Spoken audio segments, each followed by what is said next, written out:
Tahukah kamu bahwa Indonesia merupakan salah satu negara dengan jumlah penduduk muslim terbesar di dunia? Kondisi ini menjadikan Indonesia memiliki peluang yang sangat besar untuk menjadi pusat industri halal dunia loh. Namun industri halal saat ini bukan hanya berbicara tentang makanan dan minuman saja. Industri halal juga mencakup bidang fashion, kosmetik, farmasi, pariwisata, hingga keuangan syariah. Seiring meningkatnya kebutuhan masyarakat terhadap produk halal, muncul satu pertanyaan. Apakah rantai nilai halal di Indonesia sudah terintegrasi atau justru masih terfragmentasi? Halal value chain atau rantai nilai halal adalah seluruh rangkaian proses yang memastikan suatu produk tetap memenuhi prinsip halal sejak bahan baku diperoleh, diproduksi, didistribusikan, dipasarkan, hingga akhirnya sampai ke tangan konsumen. Artinya, kehalalan tidak hanya dilihat dari produk akhirnya saja, tetapi juga dari setiap proses yang dilaluinya. Sayangnya, kondisi di Indonesia masih menunjukkan adanya fragmentasi nih. Artinya, setiap bagian dalam rantai nilai halal masih berjalan sendiri-sendiri dan belum saling terhubung dengan baik.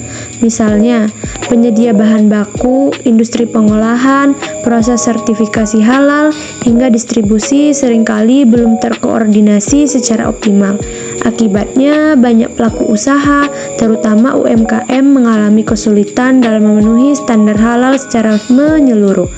Dalam perspektif ekonomi syariah, kondisi ini tentu menjadi tantangan, sebab ekonomi syariah tidak hanya mengejar keuntungan, tetapi juga mengutamakan kemaslahatan, keadilan, dan keberkahan bagi semua pihak.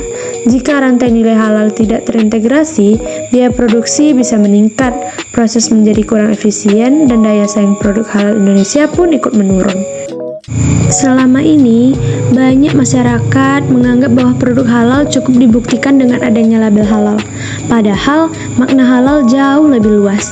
Halal juga mencerminkan proses produksi yang bersih, sumber pembiayaan yang sesuai syariah, perlakuan yang adil terhadap tenaga kerja, serta distribusi yang jujur dan transparan.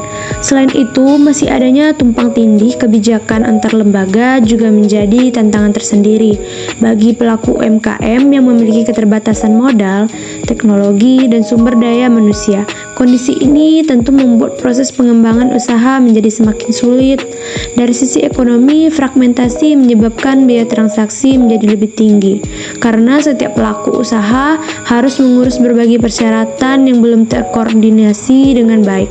Dari sisi syariah, kondisi dapat mengurangi nilai keadilan, transparansi, dan keberkahan dalam aktivitas ekonomi. Sementara dari sisi sosial, UMKM sebagai tulang punggung perekonomian Indonesia menjadi pihak yang paling merasakan dampaknya. Kenapa? Apa solusi yang dapat dilakukan? Jawabannya adalah membangun halal value chain yang terintegrasi. Hal ini dapat dimulai dengan menyelaraskan kebijakan antar lembaga, memanfaatkan teknologi digital untuk menghubungkan seluruh proses dari hulu ke hilir, serta memperkuat pendampingan bagi UMKM melalui pelatihan, akses pembiayaan syariah, dan kemudahan memperoleh sertifikasi halal. Di sisi lain, masyarakat juga perlu diberikan edukasi bahwa memilih produk halal bukan hanya menjalankan ajaran agama, tetapi juga mendukung terciptanya sistem ekonomi yang lebih sehat, adil, dan berkelanjutan. Pada akhirnya, masa depan industri halal Indonesia sangat bergantung pada kemampuan seluruh pihak untuk berkolaborasi. Jika fragmentasi terus terjadi, berbagai peluang ekonomi akan sulit dimanfaatkan secara maksimal. Namun, jika seluruh elemen mampu bersinergi, Indonesia memiliki peluang besar untuk menjadi pusat ekonomi halal dunia yang tidak hanya unggul secara ekonomi, tetapi juga mampu memberikan manfaat yang luas bagi masyarakat. Karena itu, halal value chain harus bergerak dari sistem yang terfragmentasi menuju sistem yang terintegrasi. Integrasi bukan lagi sekedar pilihan, melainkan sebuah kebutuhan untuk mewujudkan industri halal Indonesia yang lebih kuat, lebih kompetitif, dan lebih memberikan kemaslahatan bagi semuanya.